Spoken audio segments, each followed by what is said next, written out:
7 nautical miles off of the British coast, made of only steel and concrete, lies a nation so small that no one even knows who they are.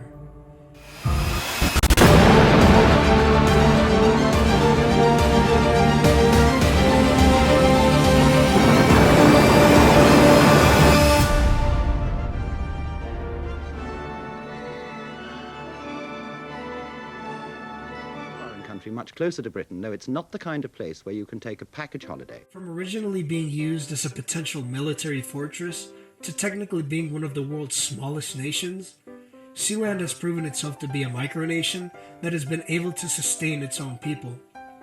Despite much drastic events on the nation, such as a kidnapping of a notable figure, a fire that could have potentially ended the nation, and a conspiracy of fraud, Sealand faces a considerably rich history and has faced their own battles just like a larger country would. Sealand is defined as a micronation.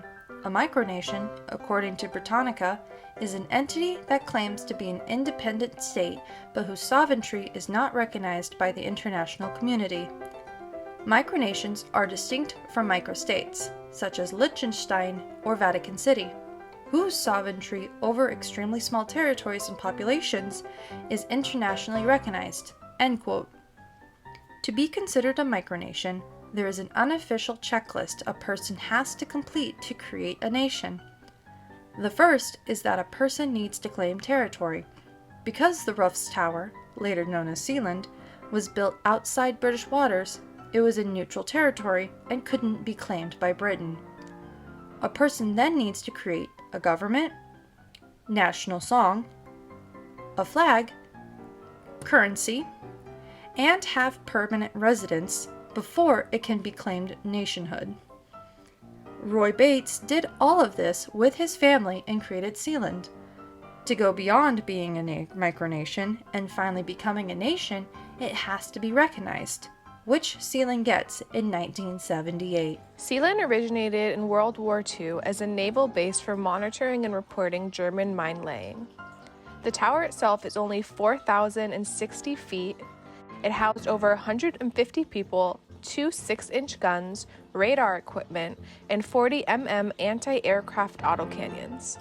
In 1956, it was abandoned, readying itself to become the micronation of Sealand that it is today. Let's talk structure.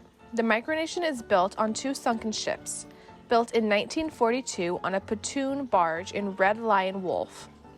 It is 2 hollow concrete towers with the deck slapped on 2. Each tower had 7 floors with levels for dining, sleeping, and storage. It was actually purposely flooded, allowing the structure to settle on the sea floor. When the wartime had ended, the rough tower sat unaccompanied for years until a group of pirate radio broadcasters landed on its towers, hoping for a place to resupply their helicopters. Later that year, Roy Bates kicked these broadcasters out, claiming the rough towers for himself. Roy Bates, operator of a station called Radio Essex, was looking for a new home base after being caught and fined by the British government. So, Bates and his son found the rough towers, later declaring it the Principality of Sealand, an independent nation, not without controversy though. Bates hired a lawyer after the British government tried to fine him again, but they found a loophole. Bates claimed the nation based on the fact that it was located in international water and was up for the taking due to dereliction of sovereignty. Outside of England's control, the Royal Navy had no choice but to remain actionless. So how did Sealand become a legitimate state? A year after the Bates conquest, he fired a shot at the British Trinity House vessel that was nearing Sealand's border. Bates was arrested, being brought to the mainland and put on trial. Bates won based on the same dereliction of sovereignty basis, and Bates and his son remained victorious. England eventually came on board with this micronation, recognizing its legitimacy. In the early 1970s, a group of Belgians and Germans had offered to conduct business with Roy Bates.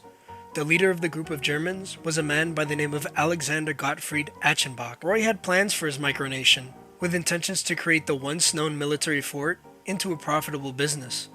He envisioned a stronger connection with German alliances to allow Sealand to host money exchanges, post offices, a casino, drugstores, hotels and apartments, refineries, and even their own coffee shop. In August of 1978, Roy and his wife Joan traveled to Salzburg, Austria, to meet Achenbach and conduct further business. At the time, they had left their son Michael on the fort alone, as he was working on maintenance. Michael was greeted with an unpleasant welcome when he noticed a helicopter entering within the vicinity of the nation. As the vehicle landed, German men stormed out from it and mentioned to Michael that Roy had given them possession of the fort. Michael at first did not believe this. However, he realized that he was completely outnumbered by the men. Michael was then beaten up, tied up, and locked into a room for multiple days without any food or water. Eventually, the captors dragged Michael out and placed him onto a boat. The boat sent Michael out into the Netherlands with no money or passport to support him. It wasn't until he was found by a stranger who helped him free, and Michael was able to contact his parents and inform them of the situation. It was later found that the takeover was planned by Achenbach. Putz was later charged for treason against Sealand on account of his actions. In the summer of 2006, Sealand had another major event happen inside its borders. A generator failed on the top platform, which sparked a fire. Everyone took action quickly, and the Harwich lifeboat team was able to rescue the people on the tower. Sealand's security guard was taken by the Royal Air Force helicopter to be treated at Ipswich Hospital, where he recovered from smoke inhalation. The fire was put out and repairs were finished to the tower by the same fall in 2006. Interestingly enough, Sealand has had a short but interesting hand in sports and who they claim are national athletes, despite their population not being large enough to sustain any sports team. Starting in 2004, Sealand created the Sealand National Football Association, in part with the Novell Federation Board. They played their first game against the Åland Islands team and tied. They revived the team in 2009 and competed against Chagos Island in 2012, but lost 3-1. Team players included Ralph Little, who was an actor, and Simon Charlton, who was a football player who played for the Bolton Wanderers. Speaking of football, Sealand created an American football team called the Sealand Seahawks in 2021 and played against the South Dublin Panthers in February of this year. They won 42-13. Go Seahawks! As two more quick notes, thanks to mountaineering Keaton Cool in 2013, Sealand has its flag on top of Mount Everest, and in 2018, Richard Royal swam the 7.5-mile distance between Sealand and the mainland in 3 hours and 29 minutes. He was awarded knighthood by Michael Bates, Roy Bates' son. Roy Bates dies on October 9th of 2012, being remembered as a man who trumped adversity and created something truly beautiful. Do you see yourself firstly as Prince and Princess of Sealand or as citizens of Great Britain? It all depends on the demands, I think. I'm English or British, and therefore I was brought up as an Englishman, and this demands a great deal of my loyalty. I don't see a clash in interests at all. I'm also a Sealander, and I wouldn't permit Sealand to do anything to embarrass or be an unpleasantness on the side of Britain. So nothing will ever happen here which is ever going to threaten in England in any way, politically, diplomatically, or in practice. His son Michael now takes claim over the nation as Prince of Sealand. Michael now has come out with a book about Sealand called Holding the Fort. He no longer resides on Sealand, but instead in Essex, England.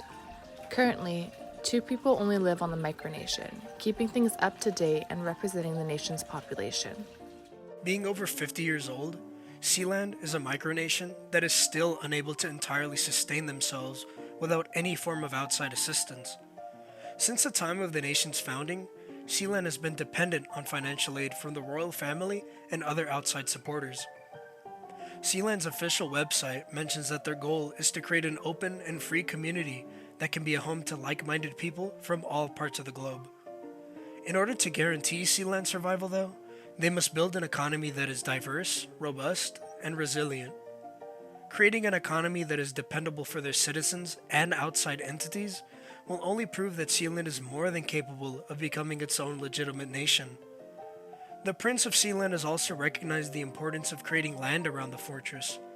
This expansion will not only provide more physical space for potential housing, but will also attract much more attention from outside spectators. Sealand desires this, as it will grasp the attention of potential citizens and investors who want to contribute to the growth of the nation. Sealand is not just a micronation. It is a location that has gained the attention of thousands of people across the globe and continues to do so on a daily basis. After existing for so long, they have shown to other individuals that they are a nation that is capable of fighting for freedom, enduring against all odds, and standing up against any force who comes against their way.